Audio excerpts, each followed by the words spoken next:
Hello everyone, welcome to the Newsbrowse News broadcast. Global News reports that a Canadian citizen, Hassan Haider from Windsor, Ontario, was killed in southern Lebanon.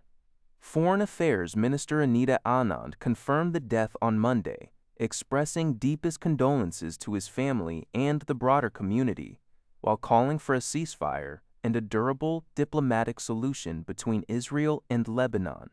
Anand also reiterated Canada's support for the Lebanese government's efforts to restore full state authority, including the disarmament of Hezbollah.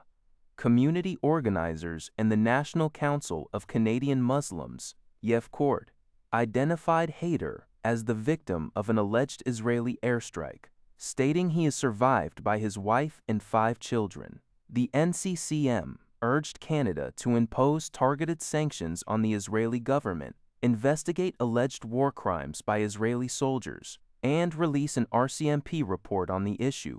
A vigil was held in Windsor for Haider. CBS News reports on the details of a U.S. naval blockade targeting Iranian ports. At least 13 U.S. warships are actively blocking all Taikans attempting to enter or exit Iranian ports. This strategic maneuver is an assertive effort by the United States to severely impact Iran's economic lifeline, primarily its oil exports, and thereby intensify pressure on the nation. The overarching goal of this blockade, as reported by Wei Jiajiang for CBS News, is to compel Iran towards reaching a peace deal, suggesting a significant diplomatic and economic push by the U.S. government. According to 9 News, Qantas has announced a 5% reduction in its domestic flying capacity.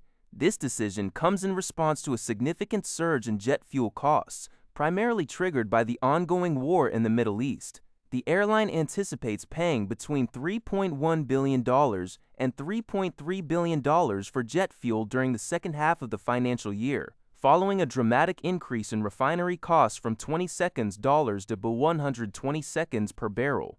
This fuel price hike is expected to impact Qantas's bottom line by an estimated $500 million to $800 million. The Qantas Group is actively monitoring the situation and working with the government and fuel suppliers to ensure continued supply. In addition to capacity adjustments and fare increases, the airline has also strategically redeployed some domestic and U.S. flight capacity to meet a strong spike in international travel demand for routes to Europe, specifically Paris and Rome.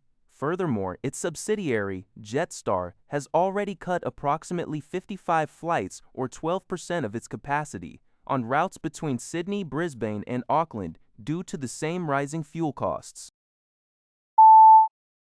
Christine Fréchette is set to become Quebec's new premier this Wednesday, after securing the leadership of the coalition Avenir Quebec, as reported by the Canadian press. Her inauguration will be followed by the announcement of a new cabinet next week, ahead of the legislature's return in May. Fréchette has indicated her immediate focus will be on easing the rising cost of living for families through various measures, such as reducing grocery costs. Additionally, she has pledged to reimburse farmers for the carbon tax and offer a refund on the welcome tax for first-time homebuyers. Politically, she plans to extend French language laws to vocational training and enable small and medium-sized businesses to bid on government contracts. Fréchette makes history as the second woman to assume the premier's role in Quebec, following Pauline Marois. She met with former rival Bernard Drainville on Monday, though details of his potential role in her administration remain undisclosed. That's all for this video. Thank you for watching. See you in the next video.